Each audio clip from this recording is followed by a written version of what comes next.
time. It's a great pleasure to be here with you after a long time. Before I start my presentation, I'll give these coffee memos to, to follow.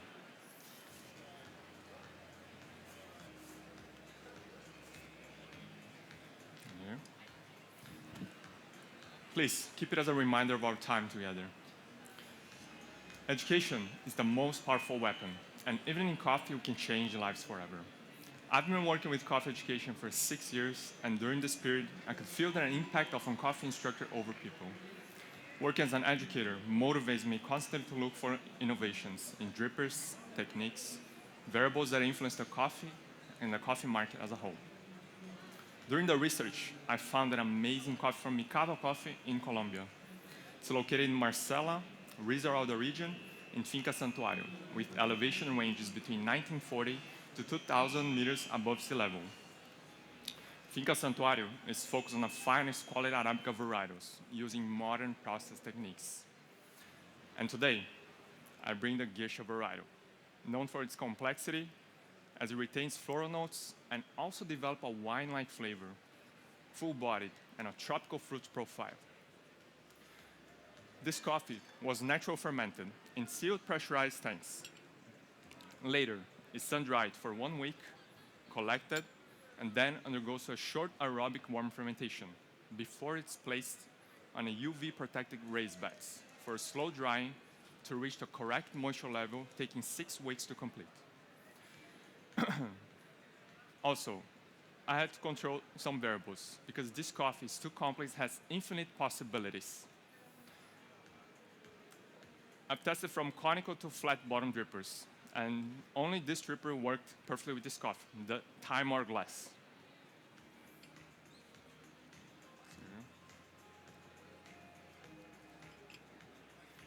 It's a conical glass dripper, thicker than traditional drippers, making a better temperature distribution and distraction, specifically opening more the aromatic notes and sweetness to the cup.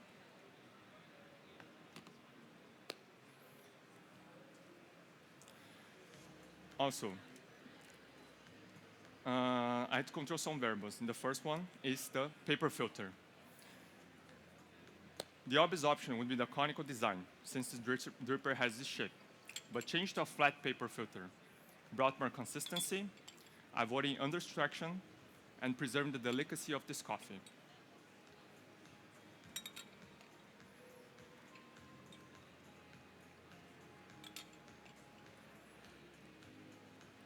Second is the grind size.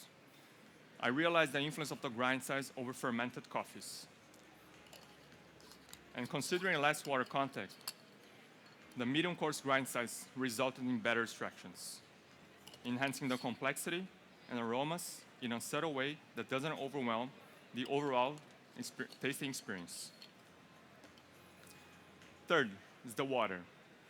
Combining the faster extraction with 7 pH, third wave water to reach 150 ppm, I had a great balance in acidity.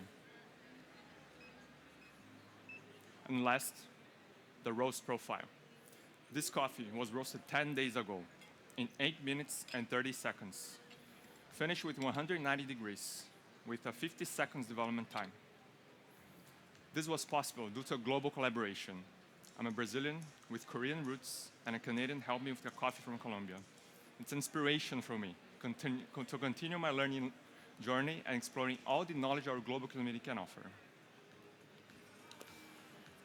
The recipe I'm using today is 16 grams of coffee to 272 grams of water. It's a 1:17 ratio. I'm going to explain how I make the coffee the same way I do with my students.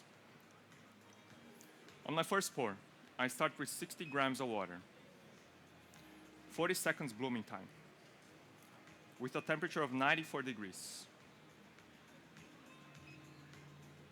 So I can release the CO2 and make the coffee absorb the water and control the acidity and sweetness.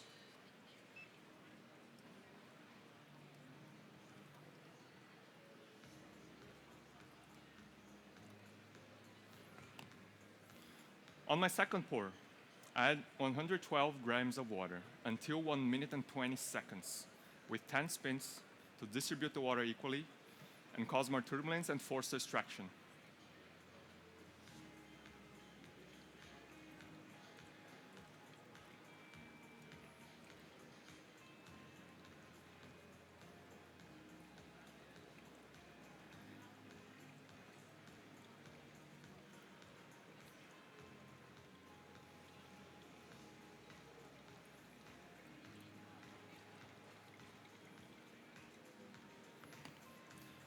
And on my last pour, I added 100 grams of water with 80 degrees to finish the extraction with 272 grams of the recipe. The reason for lower temperature is to extract less solids to the water and bring more vibrant acidity and a clean cup.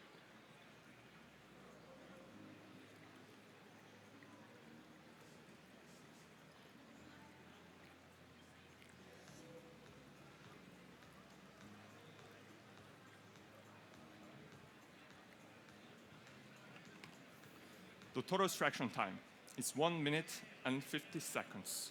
Sounds short, right? But this short extraction will bring an excellent balance to this fermented coffee, make it easier to drink and more accessible to the regular customers. Now, I kindly ask to follow my description.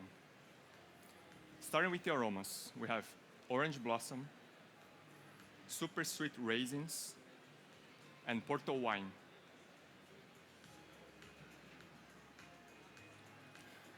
Flavor when the beverage is hot. We have plum, Fuji red apple, and Porto wine. When it's warm, we have plum, red apple, dates, and rose. And when it's cold, the leading notes are red grapes, red apple, and nectarine.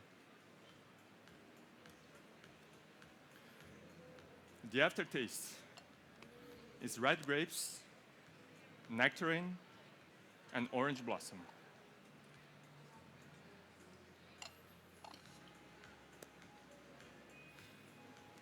The acidity is a tartaric with medium-high intensity in all temperatures. And finally, body is medium intensity, syrupy when it's hot, and juicy when it gets cold. Now, evaluate the aromas in the server before I serve in the cup. Enjoy. Enjoy. Enjoy. I'll be back in a bit.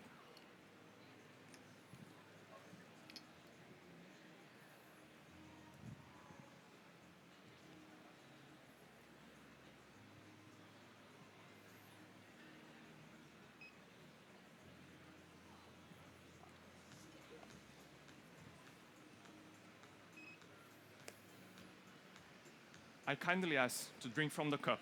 The beverage gets pleasant, the tactile experience is enhanced, body gets rounder, and acidity will be easier to perceive. May I?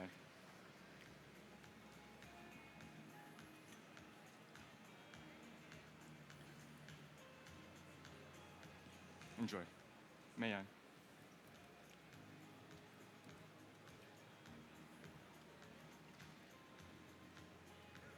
Enjoy. May I?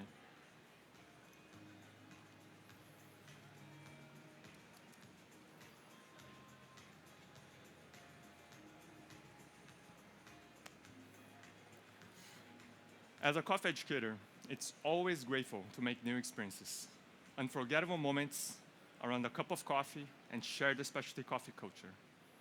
We need to use education to empower people so they can improve their skills, share their findings with others, and keep our industry always fresh. I'm Garam, and brewing is my greatest passion. Thank you for your attention. Time. Give it up for Garam. Garam, if you just want to join me over here for post-interviews, how are you feeling? Nervous. Nervous? I mean, I've heard that Fun. a lot today, but I feel like you were smooth and composed, so that was excellent. Yeah, but it was a lot of fun. Yeah, it's my first time here, and it's a blast. Yeah. That's amazing. And is there Yes. anything you want to say to anybody here or at home Yes, watching you? my family, my wife is here, my coach also. Want to thank everyone from Brazil. They're all supporting us also. Yes. Thank you. Amazing. Give it up for Garam from Brazil. Thank you very much, Garam. We'll see you backstage. Thank you. And again, we're going to cut to a quick sponsor break before we bring on our next competitor.